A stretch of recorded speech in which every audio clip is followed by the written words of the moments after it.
అపోస్తులుల కార్యములు 23వ అధ్యాయము. పౌలు మహాసభ వారిని తెరిచూచి, సహోదరులారా, నేను నేటి వరకు కేవలము మంచి మనస్సాక్షి గలవాడనై దేవుని ఎదుట నడుచుకొనుచుంటిని చెప్పెను. అందుకు ప్రధాన యాజకుడైన అననీయ అతని నోటి మీద కొట్టుడని దగ్గర నిలిచి ఉన్న వారికి ఆజ్ఞాపింపగా, పౌలు అతనిని చూచి, సున్నము కొట్టిన గోడ, దేవుడు నిన్ను కొట్టును. నీవు ధర్మశాస్త్రము చొప్పున నన్ను విమర్శింప కూర్చుండి ధర్మశాస్త్రమునకు విరోధముగా నన్ను కొట్టనాజ్ఞాపించుచున్నావా అనెను. దగ్గర నిల్చున్న వారు, నీవు దేవుని ప్రధాన యాజకుని దూషించెదవా అని అడిగిరి. దగ్గర నిలిచి ఉన్న వారు, నీవు దేవుని ప్రధాన యాజకుని దూషించెదవా అని అడిగిరి. అందుకు పౌలు, సహోదరులారా, ఇతడు ప్రధాన యాజకుడని నాకు తెలియలేదు. నీ ప్రజల అధికారిని నిందింపవద్దు అని రాయబడి ఉన్నదనెను. వారిలో ఒక భాగము సద్దుకయ్యలను మరి ఒక భాగము పరిసయ్యలునై ఉన్నట్టు పౌలు గ్రహించి, సహోదరులారా, నేను పరిసయ్యడను, పరిసయ్యల సంతతి వాడను. మనకున్న నిరీక్షణను గూర్చియు మృతుల పునరుత్థానమును గూర్చియు నేను విమర్శింపబడుచున్నానని సభలో బిగ్గరగా చెప్పెను. అతడలాగు చెప్పినప్పుడు పరిసయ్యలకును సద్దుకయ్యలకును కలహము పుట్టినందున ఆ సమూహము రెండు పక్షములు ఆయను.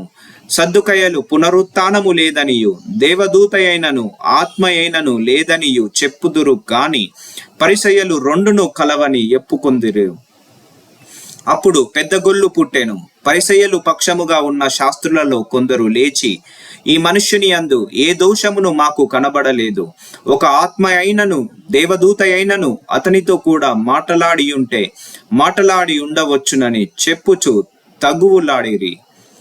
కలహమెక్కువైనప్పుడు వారు పౌలును చీల్చివేయుదురేమో అని సహస్రాధిపతి భయపడి, మీరు వెళ్ళి వారి మధ్య నుండి అతనిని బలవంతముగా పట్టుకొని కోటలోనికి తీసుకొని రండని సైనికులకు ఆజ్ఞాపించెను.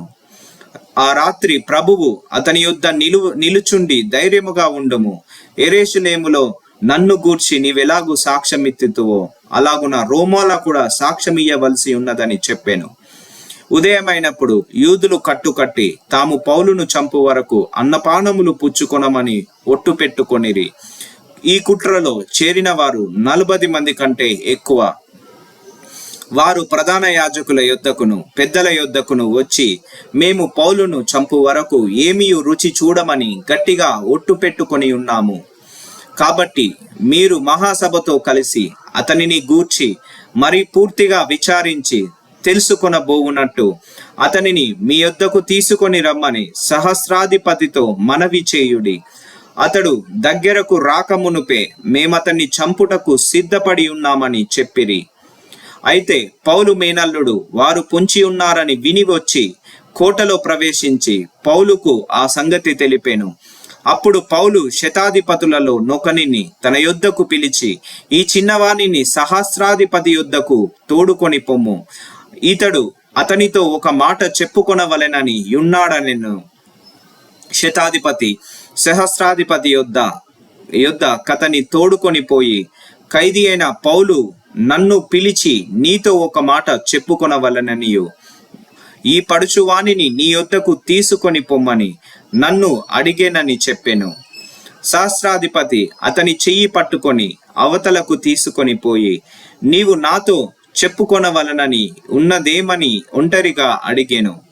అందుకతడు, నీవు పౌలుని గూర్చి సంపూర్తిగా విచారింపబోవునట్టు అతనిని రేపు మహాసభ యొద్దకు తీసుకొని రావలెనని నిన్ను వేడుకొనుటకు యూదులు కట్టుకట్టి ఉన్నారు. వారి మాటకు నీవు సమ్మతింపవద్దు. వారిలో 40 మంది కంటే ఎక్కువ మనుష్యులు అతని కొరకు పొంచి ఉన్నారు. వారు అతన్ని చంపు వరకు అన్నపానములు పుచ్చుకొనమని ఒట్టు పెట్టుకొని ఉన్నారు. ఇప్పుడు నీ యొద్ద మాట తీసుకొనవలెనని కనిపెట్టుకొని సిద్ధముగా ఉన్నారని చెప్పెను. అందుకు సహస్రాధిపతి, నీవు ఈ సంగతి నాకు తెలిపితివని ఎవనితోనూ చెప్పవద్దని ఆజ్ఞాపించి ఆ పడుచువాణిని పంపివేశెను. తరువాత అతడు శతాధిపతులలో 2 తన యొద్దకు పిలిచి, కైసరయ వరకు వెళ్ళుటకు 200 మంది సైనికులను, 70 మంది గుర్రపు రౌతులను, 200 మంది ఈటెల వారిని రాత్రి 9 గంటలకు సిద్ధపరిచి పౌలును ఎక్కించి అధిపతి అయిన ఫెలిక్స్ నొద్దకు భద్రముగా తీసుకొని పోవుటకు గుర్రములను సిద్ధపరచుడని చెప్పెను. మరియు ఈ ప్రకారముగా ఒక పత్రిక వ్రాసెను. మహాఘనత వహించిన అధిపతి అయిన ఫెలిక్స్కు క్లౌదియా లూసియా వందనములు. యూదులు ఈ మనుష్యుని పట్టుకొని చంపబోయినప్పుడు అతడు రోమియుడని నేను విని సైనికులతో వచ్చి అతనిని తప్పించి తిని. వారు అతని మీద మోపిన నేరమేమో తెలుసుకొన గోరి నేను వారి మహాసభ యొద్దకు అతనిని తీసుకొని వచ్చి తిని. వారు తమ ధర్మశాస్త్ర వాదములను గూర్చి అతని మీద నేరము మోపిరే గాని మరణమునకైనను బంధకములకైనను తగిన నేరము అతని అందేమియు కనపరచలేదు. అయితే వారు ఈ మనుష్యుని మీద కుట్ర చేయునై ఉన్నారని నాకు తెలియవచ్చినందున వెంటనే అతని నీ వద్దకు పంపించి తిని, నేరము మోపిన వారు కూడా అతని మీద చెప్పవలెనని ఉన్న సంగతి నీ ఎదుట చెప్పుకొన ఆజ్ఞాపించి తిని. కాబట్టి అతడు వారికాజ్ఞాపించిన ప్రకారము సైనికులు పౌలును రాత్రివేళ అంతిపత్రికి తీసుకొని పోయిరి. మరునాడు కూడా రౌతులను పంపి తాము కోటకు తిరిగి వచ్చిరి. వారు కైసరయకు వచ్చి అధిపతికి ఆ పత్రిక అప్పగించి పౌలును కూడా అతని ఎదుట నిలువబెట్టిరి. అధిపతి ఆ పత్రిక చదివినప్పుడు అతడు ఏ ప్రదేశపు వాడని అడిగి అతడు కిలికియ వాడని తెలుసుకొని, నీ మీద నేరము మోపువారు కూడా వచ్చినప్పుడు నీ సంగతి పూర్ణముగా విచారింతునని చెప్పి హీరోదు అధికార మందిరములో అతనిని కావలి ఉందుంచవలెనని ఆజ్ఞాపించెను. హీరోదు అధికార మందిరములో అతనిని కావలి యుందుంచవలెనని ఆజ్ఞాపించెను.